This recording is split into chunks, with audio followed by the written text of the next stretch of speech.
been talking to you tonight a little bit about optimism. And there's a difference between blind optimism and optimism for a reason. I mean, realism. I think I'm a realist. I know when there's trouble, and I know there's trouble ahead.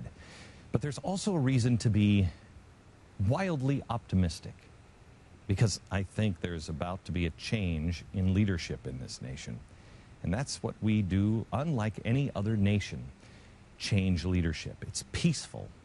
We don't kill each other. We don't have guns to escort the president in here. We have a change in leadership every 4 years or every 8, and it happens on January 20th. One president moves out of here, and a new president moves in. I talked to the head of the guy at the White House who does this move. It's an amazing thing. He had been working at the White House since Jackie Onassis Kennedy, and all the way through George W. Bush. He left after George W. Bush. He was an older gentleman, and the stories he told me about the few hours in between, just those few hours, when the president writes his last message to the new president and leaves it on the desk, and then goes for the swearing-in ceremony and the parade. And by the time the president comes back from the parade, this is all done. It's quite a fascinating day. A crew comes into this office, and they do the fastest room makeover you've ever seen. And some things stay in this office, and some things don't. For instance, this desk, the Resolute desk, it stays. But everything else is turned over. They put in a new carpet. This carpet is the one we had made for the studio. It is the exact copy of the carpet that was made for George W. Bush. I know it very well because George Bush called me on this carpet right over in that area. I know it very well. You don't forget that moment standing in the Oval Office. This is not what the president's rug looks like now. It has words all the way around it now, and it's brown. But the president gets to choose the style. Light blue, dark, goldenrod, what do you want? Yellow? And they'll paint the walls any way you want, too. Cream, eggshell, taupe. President Obama has, I think, cream and brown stripes on his walls. They'll put in here whatever you want. All of the artwork that the nation owns, everything.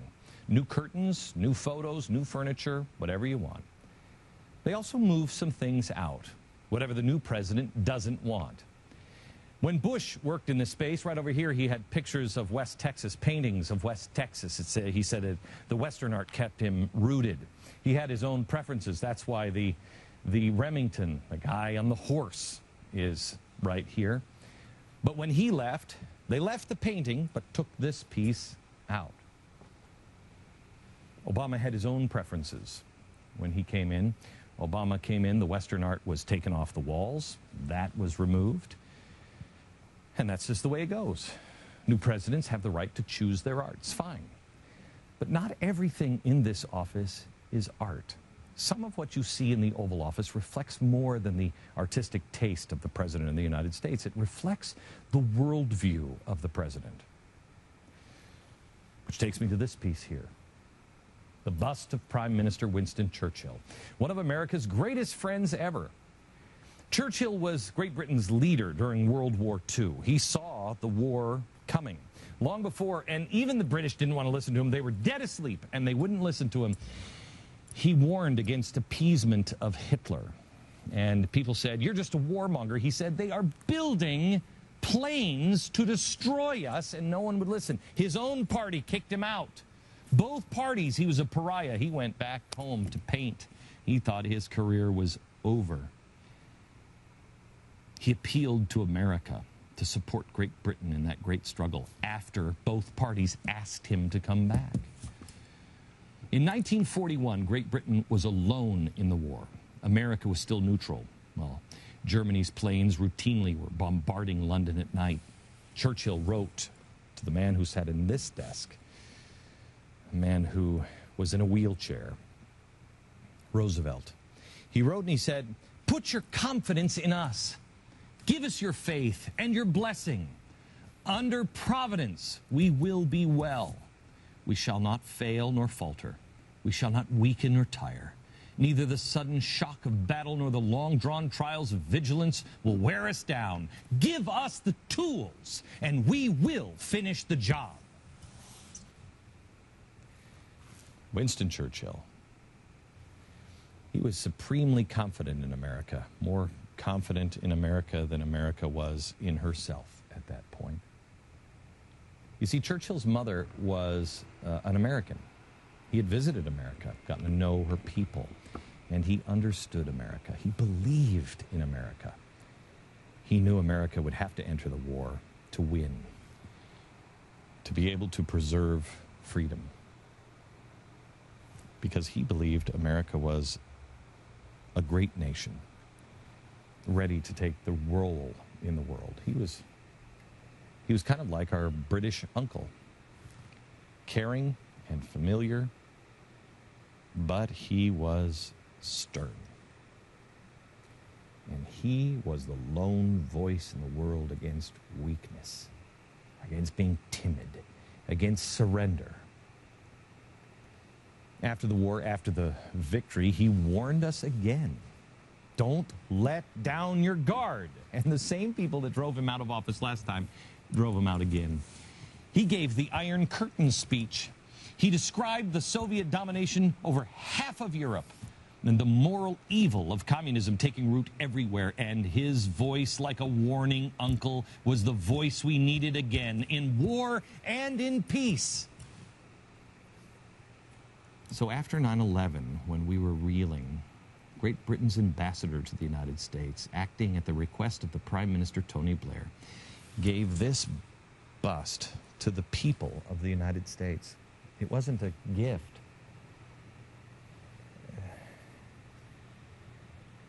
It was a loan.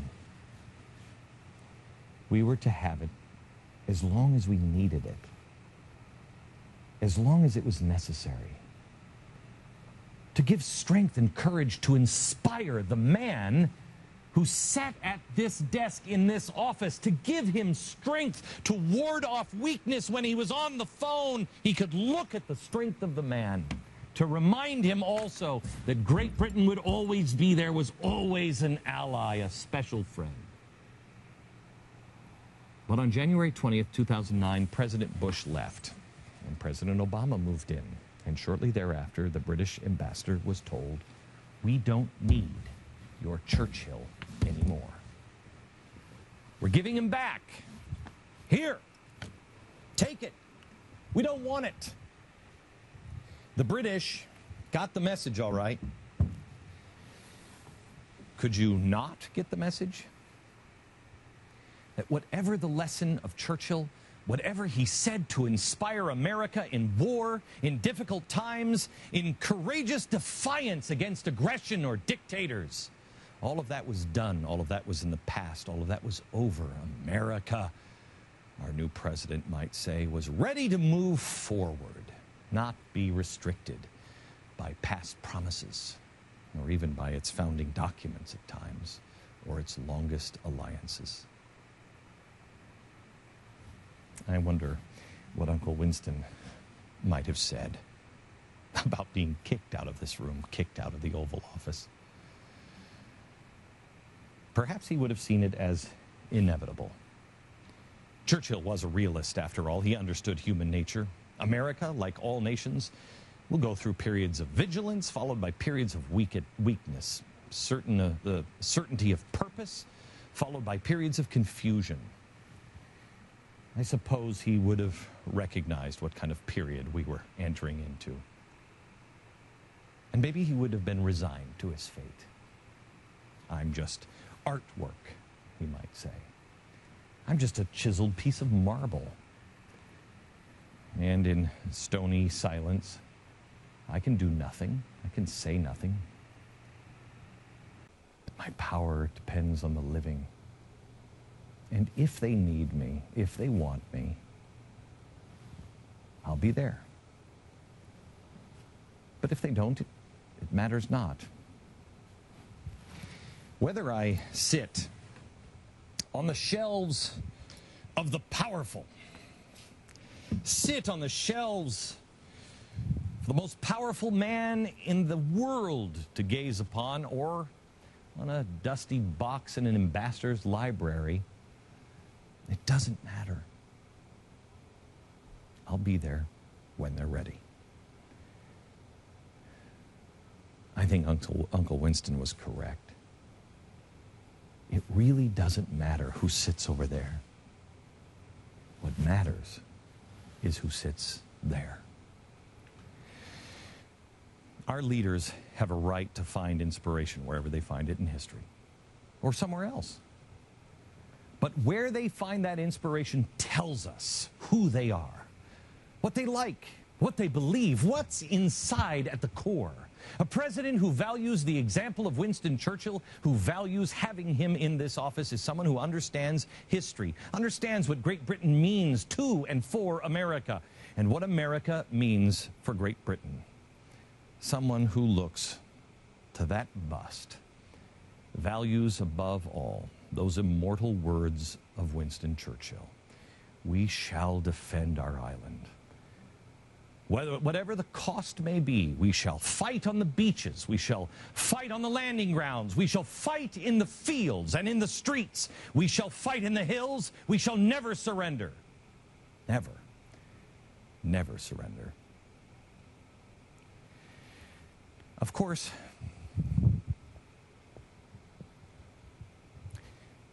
to be inspired by those words, it means you must believe them to be true today in here. Are we under attack? Is our nation at risk? Do enemies threaten us in our homes and in our streets? If you don't think so, then the words of Winston Churchill really are meaningless. Perhaps our current president thinks that the words of Churchill belong to history. They're no longer relevant. But just watch. History has a way of catching up. America is like Great Britain in the 1930s, powerful, but asleep. The threats are building. So, perhaps the current president thinks America is done with Winston Churchill. But Winston Churchill is not done with America. We'll need him again soon. And that's good news, because I think the next occupant of this office might just ask for that loan to be extended again. Thank you so much for watching. Thank you for helping us build this network. May God bless you, and may God bless the Republic. From Dallas, good night, America.